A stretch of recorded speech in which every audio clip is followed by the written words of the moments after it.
हाय, नमस्कार. मी स्नेहा कोगदे फॅमिलीमध्ये पुन्हा एकदा तुम्हा सर्वांचं खूप सारं स्वागत करते. कसे आहात तुम्ही सगळे? आशा करते तुम्ही सर्वजण मस्त मजेत आणि भरपूर आनंदात असाल.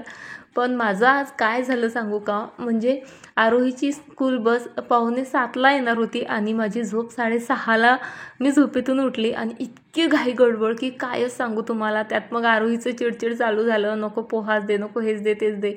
पण 1 ते 1:30 वाजणार होता, सो माझं मनही मानत नव्हतं. कसं तरी पटपट पटपट जे आहे म्हणजे 2च पोळ्यांची कणिक मळली. लगेच भेंडी म्हणजे त्यामध्ये न कांदा लसूण न घालता भेंडी परतून दिली तिला. थँक गॉड तिला तशी भेंडीनं जास्त आवडते. भेंडीची भाजी आणि 2 चपात्या कशा तरी म्हणजे पॅक करून तिला बरोबर टाईमवर जे आहे आज मी शाळेत पाठवलं. बघा ना, म्हणजे कालचाच एक दिवस असेल असा या वर्षभरात तरी म्हणजे मला आठवतं की मी लेट झोपेतून उठले आणि लगेच जे आहे म्हणजे चांगल्या सवयी लागायला आपल्याला किती वेळ लागतो नाही का? आणि वाईट सवयी म्हणा लगेच लागतात. म्हणजे आपल्या मेंदूलाच म्हणजे ज्या काही आरामदायी गोष्टी आहेत किंवा जे छान छान वाटतं ना, ते लगेच आपला मेंदू जे आहे म्हणजे कॅप्चर करतो, साठवतो असं मला वाटतं. कारण बघा ना, म्हणजे अशा कित्येक जणी असतात लवकर उठायची सवय म्हणजे त्यांना हवी असते आणि ते त्या प्रयत्नातही असतात, पण काही केल्याने जाग काही येत नाही. आणि एकदा का म्हणजे बघा ना, काल संडे होता म्हणून जे आहे मी जरा उशिराने जागे झाले आणि म्हटलं ठीक आहे ना, एखाद्या दिवस आपण लेट उठू शकतो झोपेतनं. सो लगेच दुसऱ्या दिवशीही म्हणजे मला उशिराच जाग आला. माहीत नाही कसा ते, कारण माझा दररोजचा रुटीन तर 5:15 वाजताच मी उठून बसत असते. पण कालच छान निवांत झोपले, तर आजही मेंदूने म्हणजे ते साठवून ठेवलं की नाही आपल्याला निवांत झोपायचं आहे.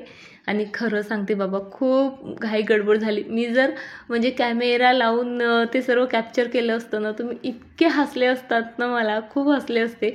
कारण घाई गडबडच तशी झाली, सुचत नव्हतं काही. आणि त्यात आरोहीचंही म्हणजे चिडचिड चालू होती, नको मला हेच दे, नको मला तेच दे, भाजीपोळी करूच नको मम्मा. पण शेवटी आई आहे माझं मन काही मानलं नाही, कशा तरी 2 चपात्या आणि भाजी दिली तिला. आणि त्यानंतर असा एवढा मोठा गराडा पडला होता, सो तोच आवरते. म्हणजे बघा, दररोज स्वयंपाक करता करता मी माझी इतर कामं म्हणजे क्लिनिंगची वगैरे माझी चालूच असतात. पण आज म्हणजे पसारा झाला, सो तो आवरण्यात बराच वेळ गेला माझा. आणि बघा ना, गॅस खाली ना आता किती दिवस झाले स्टँड तुटून आहे. मी 3-4दा आरोहीच्या पप्पाला सांगितलं, पण ते काही लक्षच देत नाही आहेत. सो त्या खालीनं मी मुलांच्या खेळाच्या ज्या लगोऱ्या असतात ना लाकडाच्या, त्या ठेवल्या होत्या. त्याही टिंचरल्या, माहीत नाही कशा, म्हणजे त्याला भेगा पडल्यात. आणि मी ना आता यानंतर त्यांना म्हणणारही नाही आहे की मला स्टँड वगैरे बसून द्या, कारण माझ्या डोक्यात काहीतरी वेगळीच खिचडी सध्या तरी शिजत आहे. 2 महिन्यानंतर लग्नाचा वाढदिवस आहे आणि आमच्याकडे ना म्हणजे ॲनिव्हर्सरी गिफ्ट वगैरे असं काही नसतं. पण यावर्षी माझा विचार म्हणजे आताच जे आहे माझ्या डोक्यात आलं की मागावं म्हणून, आणि मस्त एक शेगडी 3 बर्नरवाली किंवा 4 बर्नरवाली मागावी. आणि बाय द वे, आज ना स्वयंपाकातनं मला सुट्टी आहे, कारण आज आमच्या कॉलनीमध्ये ना एका ठिकाणी बारशाचा कार्यक्रम होता. सो तिथं जेवायला यायचं होतं, त्यामुळे किचन मस्त क्लीन केली आणि त्यानंतर बरीचशी कामं केली क्लिनिंगची वगैरे. आणि त्यानंतर इथे राम मंदिर जे आहे ना, तिथेच खूप सारे प्रोग्राम आमच्या कॉलनीतले होत असतात. सो तिथे आले, जेवण केलं, मस्त जेवण होतं खरं सांगते. आणि मठ्ठा तर कायच सांगू तुम्हाला, इतका टेस्टी मठ्ठा होता ना, कितीही प्रयत्न केला ना घरी तरी तसा बनत नाही. सो मस्त जेवण केलं. तिकून आल्यावर ना थोडी निवांत बसले आणि म्हटलं चला ना, खूप दिवस झाले माझं टोनर संपलेलं आहे आणि आता उन्हाळा स्टार्ट झालेला आहे. तुम्हाला माहीत आहे, उन्हाळ्यात आपली बॉडी खूप जास्त डिहायड्रेट होत असते आणि त्याचा पहिला परिणाम ना आपल्या स्किनवरच दिसून येतो. सो त्यासाठी मी टोनर यूज करत असते आणि खास करून म्हणजे उन्हाळ्यात तर ते मी स्किप करतच नाही. आणि टोनर मी बऱ्याचदा म्हणजे बनवलेलं आहे आणि तुमच्यासोबत शेअरही केलेलं आहे. पण आज जरा वेगळं बनवते आहे. बघा, माझ्या चेहऱ्यावर भरपूर म्हणजे ऑइली स्किन आहे आणि भरपूर पिंपल्स वगैरे ब्लॅकहेड्स व्हाईटहेड येत असतात. सो त्यामुळे ना मी नेहमी जी आपली ग्रीन टी असते तिचं टोनर बनवत असते, कारण ग्रीन टी ही म्हणजे पिंपल्स वगैरेंना प्रिव्हेंट करण्यास खूप छान काम करतं. पण यावेळेस मी त्यामध्ये थोडंसं जे आहे ना संत्र्याच्या सालीची पावडरही घातली, कारण तुम्हाला माहीत आहे संत्र्याच्या सालीमध्ये भरपूर व्हिटॅमिन सी असतं. आणि मार्केटमध्ये जर तुम्ही असं मस्त व्हिटॅमिन सी आणि ग्रीन टीचं जर टोनर घ्यायला गेलेत ना, 200च्या खाली तर काही तुम्हाला येणारच नाही. पण माझं बघा, अगदी इझी वेनं जे आहे मी घरीच मस्त व्हिटॅमिन सी आणि ग्रीन टीचं जे टोनर आहे ते बनवलेलं आहे. काही नाही, फक्त 1 ग्लास पाण्यामध्ये ना मी 1 चम्मच ग्रीन टी आणि तितकीच जी आहे संत्र्याची साल टाकली आणि अर्ध पाणी होईस्तोवर ते मस्त उकळून घेतलं. थंड झाल्यावर स्प्रे बॉटलमध्ये भरलं आणि यूज करायचं तर म्हणजे खूपच इझी आहे. फक्त चेहऱ्यावर स्प्रे करायचा आणि मस्त टॅप टॅप करत पूर्ण चेहऱ्यावर ना असं मुरून घ्यायचं. ते इतका हायड्रेटेड राहते ना या टोनरमुळे आपली स्किन. तुम्ही जर टोनर यूज नसाल करत ना तर प्लीज तुमच्या स्किन केअरमध्ये आजपासूनच जे आहे टोनर इन्क्लूड करा. मार्केटमध्ये महाग मिळतं पण घरीच मस्त अशी रेमेडी कराल तर खरंच म्हणजे स्किनही छान राहील आणि पैसेही भरपूर वाचतील. चला आता ना मला 2-3 दिवसापासून एक कमेंट येत आहे की ताई तू किचनमध्ये पेंट कसं केलेलं आहे किंवा कोणता पेंट वापरलेला आहे ते सांग. सो बघा किचन ओट्याच्या वर ही जी भिंत आहे बघा, इथे कितीही नाही म्हटलं तरी फोडणीचे शिंतोडे वगैरे किंवा चिकटपणा वगैरे जो आहे तो भिंतीला लागत असतो. मग तुम्ही कितीही महागडा पेंट केला ना तरीसुद्धा तो पेंट खराब होतो. म्हणून मी सरळ सरळ किचन ओट्याच्या वर जो आहे ऑइल पेंट दिलेला आहे, कारण ऑइल पेंट हा वॉशेबल असतो. आणि इतर किचनमध्ये जो आपला प्लास्टिक कलर असतो ना तो दिलेला आहे. हा जो रेड कलर दिसतो आहे ना हा जरा महागडा आहे आणि बाजूचा जो पीच कलर आहे तो अगदी 200 रुपये लिटरवाला जो येतो ना एशियन पेंटचा वगैरे तोच मी यूज केली. बाय द वे सर्व घरातील जी पेंटिंग आहे ना ती आम्हीच दोघांनी घरीच केलेली आहे. आणि चला त्यानंतर आणखी एक सतत कमेंट येणारी की ही जी महादेवाला पाणी घालणारी लेडी आहे ही दाखव म्हणून. सो माहीत नव्हतं म्हणजे ॲज अ टाईमपास म्हणून मी केलेली ही लेडी सर्वांना इतकी आवडेल म्हणून. आणि म्हणजे पुन्हा एकदा सांगते खालचा जो बेस आहे ना तो केकचा जे येतं ना बेस तो आहे आणि त्यानंतर छोटी औषधची बॉटल आणि वॉलपुट्टी आणि फक्त जे आहे ऑइल पेंट याच्याच बस एवढ्याच साहित्यात जे आहे मी ही लेडी बनवलेली आहे. मी जे काही DIY तुम्हाला दाखवत असते ते DIY जर तुम्हाला बनवायचे असतील ना तर तुम्ही ना जेव्हा मी दाखवते ना तेव्हाच जे आहे त्याचे स्क्रीनशॉट काढून घेत जा. म्हणजे तुम्हाला म्हणजे पुन्हा पुन्हा तुम्हाला मला विचारायची गरज पडणार नाही. तिथे व्यवस्थित दिसत नव्हती म्हणून इथे गॅलरीमध्ये घेऊन आली छान उजेडामध्ये. सो बघा मी सर्व साईडनं ना व्यवस्थित दाखवलेली आहे आता असं मला वाटतंय. सो नक्की ट्राय करा आणि बनवून झाली की कशी बनली हेही माझ्यासोबत शेअर करा. निसर्गाने आपली किती छान व्यवस्था करून ठेवलेली आहे ना, म्हणजे बरोबर सीझनल फळ त्या ऋतूनुसार आपल्यासाठी अवेलेबल करून ठेवलेली आहेत. म्हणजे निसर्गाला माहीत असतं की उन्हाळ्यात आपल्या बॉडीला म्हणजे खूप डिहायड्रेशनचा सामना जो आहे करावा लागतो. त्यामुळे मस्त उन्हाळ्यासाठी अशी रसरशीत पाणीदार फळं जी आहे आपल्यासाठी तयार करून ठेवलेली आहेत. आणि मला ना म्हणजे टरबूज भयंकर आवडतं. म्हणजे सर्वात जास्त टरबूजच आवडतं माझ्यासमोर. तुम्ही मस्त हापूसही आणून ठेवला ना तरी माझी फर्स्ट चॉईस जी आहे टरबूजच असणार आहे. आणि त्यावर म्हणजे थंडगार फ्रीजमधलं टरबूज आणि त्यावर मस्त असं काळं मीठ घालून खायला मला फार आवडतं. आणि सोबतीला आरोहीचे पप्पा असतील मग तर काही विचारूच नका. आमचं खाणं कमी असतं आणि इकडच्या तिकडच्या गप्पा गोष्टी म्हणजे ज्या गप्पा गोष्टींना काही अर्थही नसतो अशा काही चालू असतात. बऱ्याचदा बऱ्याचशा गोष्टींचं प्लॅनिंग असं तसं चालू असतं. आणि आज खरं तर म्हणजे डिस्कशन चाललं होतं एका विषयावर, ते म्हणजे कूलर. त्यांनी काय केलं त्या दिवशी त्यांना फारच गरमी होत होती, लगेच कूलर काढलं, थोडंफार वॉश वगैरे केलं आणि लावून दिलं. पण म्हणजे मी त्यांना बोलत होती नका आपण दोघं मिळून करू, थांबा जरा. त्याला मला माहीत होतं दरवर्षीचेच प्रॉब्लेम कूलरचे असतात. म्हणजे बऱ्याचदा टब गळत असतो, त्याला कलर वगैरे करावं लागतं आणि बऱ्याचशा गोष्टी असतात. पण ऐकायला तयारच नाही. आणि तेच आमचं आता चालू होतं की त्यांचं म्हणणं की तुझं ऐकलं असतं तर बरं झालं असतं असं तसं. सो फायनली जे आहे पुन्हा आम्ही कूलर साईडला काढून टब जो आहे खूपच 2-3 ठिकाणी गळत होता. सो त्याला एमसील वगैरे लावलं, छान वाळू दिलं. आणि आता म्हणजे कलर मागच्या वर्षीचाच होता उरलेला, सो तोच मी त्याला देत आहे. कूलरला मी गॅलरीमध्येच कलर दिला आणि राहिला होता टब. तसं टबला ना म्हणजे एवढीशी गॅलरी आहे त्यात काय काय बसेल नाही का. सो टबला डायरेक्टली जे आहे मी अशी पॅसेजमध्ये घेऊन आली आणि इथे त्याला कलर केला. आणि मला ना पेंटिंग आवडतं आणि याचा माझ्या घरच्यांना चांगलाच फायदा घेतात. आधी तसं आमचं ठरलं होतं दोघं मिळून करू, पण लगेच त्यांनी कारणं देत की नाही नाही तुला पेंटिंग आवडतं, तुला छान जमतं, असं तसं मस्का लावत ना माझ्याकडूनच जे आहे कूलर आणि टब दोन्हीही पेंट करून घेतलं. आणि म्हणजे आवडीचे काम असलं की तसंही मला ना थकवाही येत नाही आणि चिडचिड वगैरे काही होत नाही. सो मीही ते आवडीने करून घेतलं.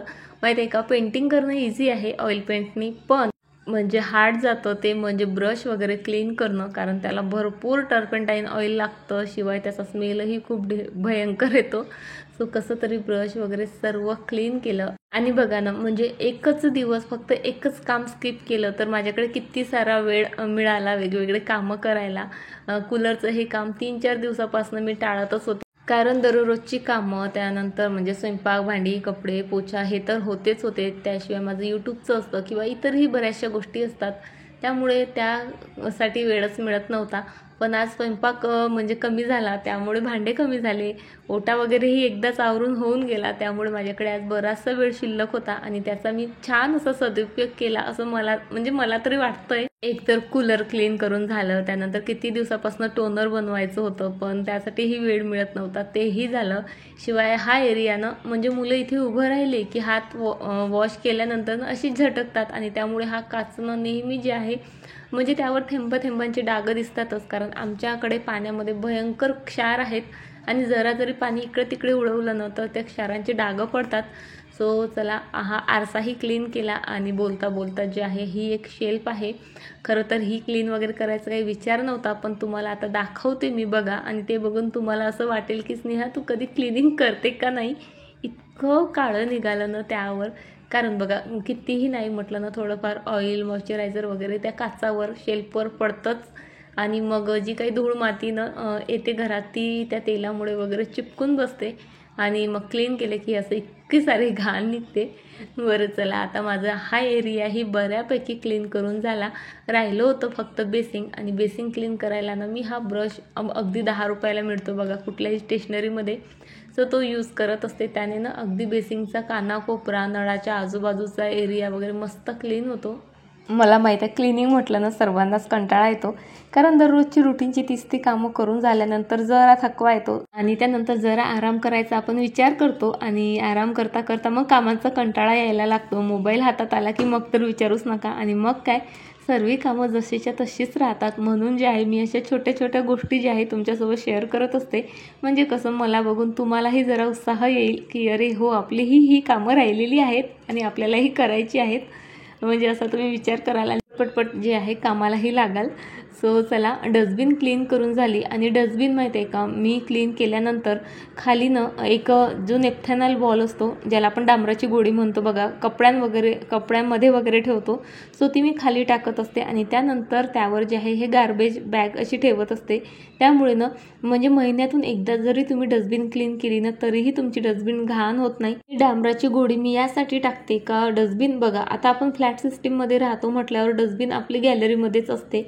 बऱ्याचदा किचनमध्येही बऱ्याच जणांना ठेवावी लागते आणि मग त्या म्हणजे ओला कचरा, सुक्या कचऱ्यामुळे ना खूप असा कुबट वास यायला लागतो. जर तुम्ही डांबराची गोळी यूज केली ना तर तो वास बऱ्यापैकी जो आहे म्हणजे येत नाही आणि डस्टबिनचा तो एरियाही जरा फ्रेश जाणवतो.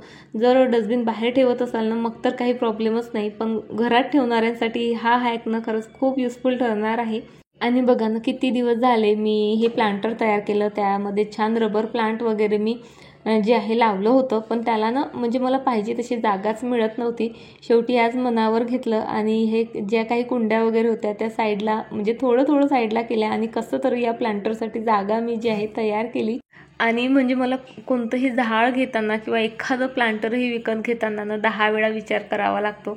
कारण खूपच छोटीशी आहे माझी गॅलरी आणि त्यामध्येच मी हे इतकं सुंदर गार्डन जरी तयार केलेलं असलं ना तरी त्यामागचा स्ट्रगल माझा काय आहे म्हणजे मलाच माहीत असतं. बऱ्याचदा म्हणजे देणारे तयार असतात की हां ठीक आहे, माझ्याकडे छान प्लांट आहे, घेऊन जा. पण मी घेऊ नाही शकत कारण माझ्याकडे स्पेसच नाही आहे. पण चला, होप सो कधीतरी माझं घर होईल. आणि ना म्हणजे मी तर ठरवलेलंच आहे की एक मस्त अशी जागा माझ्या गार्डनसाठी मी मोकळी ठेवेल. एक रूम कमी काढेल पण गार्डनसाठी छान स्पेसियस अशी जागा मी नक्की ठेवेल. आणि खरंच माझं हे एक छोटंसं स्वप्न आहे, छोटंसं घर आणि मोठंसं गार्डन. होप सो लवकर पूर्ण होईल. आणि त्यासाठी म्हणजे प्रेयर्स, मेहनत आम्ही दोघंही भरपूर करत आहोत. सो चला, आणखी एक काम मला आज करायचं आहे बघा. हे म्हणजे तुमच्या आलं का लक्षात, काही दिवसापूर्वी एक ना हँगिंग लॅम्प मी बनवला होता. पण दिवाळीला काय झालं, जेव्हा जो दिवाळीचा आकाश दिवा लावायचा होता ना तेव्हा याची वायर त्याला लावल्या गेली आणि तेव्हापासून हा तसाच धूळ खात पडलेला होता. आज त्या कॉर्नरकडे लक्ष गेली, म्हटलं अरे काहीतरी खाली खाली वाटत आहे आणि लगेच डोक्यात आलं अरे आपला लॅम्प धूळ खात पडलेला आहे, त्याला जरा क्लीन करून पुन्हा सेट करूयात. आणि म्हणजे मनात आलं की लगेच जे आहे मी ते काम करायला सुरुवात करत असते. आणि कोणत्याही गोष्टीची ना खरंच सुरुवात होणं महत्त्वाचं असते. एकदा का सुरुवात केली ना त्याचा शेवट हा होतोच होतो. सो चला, वायरिंग वगैरे मस्त सेट केली आणि आता माझा लॅम्प इथे तयार आहे आणि हँगही करून दाखवते तुम्हाला. आणि अशा टाईपचे हँगिंग लॅम्प तुम्ही मार्केटमध्ये किंवा मग ॲमेझॉन मिशोवर पाहाल ना तर 300च्या वरच असतात. पण मी अगदीच म्हणजे स्वस्तातच म्हटलं तरी चालेल, स्वस्तात म्हणजे फ्री ऑफ कॉस्ट म्हटलं तरी चालेल, हा माझा हँगिंग लॅम्प तयार केलेला आहे. कसा केलेला आहे याचा डिटेल व्हिडिओ आहे आपल्या चॅनलवर, सो बघितला नसेल तर मी या व्हिडिओच्या लास्टमध्ये ॲड करते, नक्की बघाल. आणि इथे ना म्हणजे 2 वायर वगैरे दिसत होत्या, जरा मेसी दिसत होतं. सो मास्किंग टेपच्या मदतीने जे आहे मी ही वायर लपवण्याचा जो आहे प्रयत्न करते आहे. आता असं सरळ बघितलं तर ती वायर दिसेल, पण साईडनं वगैरे बघितलं ना दारातून वगैरे बेडरूमच्या तर ती वायर अजिबात दिसत नाही.